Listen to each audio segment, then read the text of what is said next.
المكتب التعاوني للدعوة والإرشاد وتوعية الجاليات بأبها.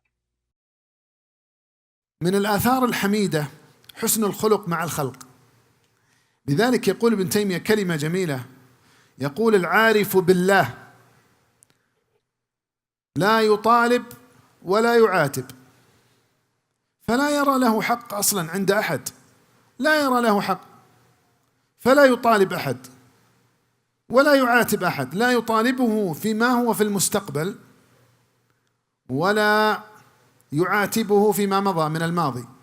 يا فلان ليش ما سلمت علينا في العيد؟ يا فلان ليش ما جيتنا في الزواج؟ يا فلان لماذا ما ساعدتنا في المحنة الفلانية؟ لماذا ما عدتني حين كنت مريضا؟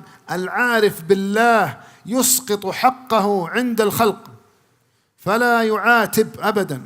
دعاة للهدى دنيا ودينا على منهاج خير المرسلين، وبالحسنى نشق سبيل رشد إلى جنات رب العالمين.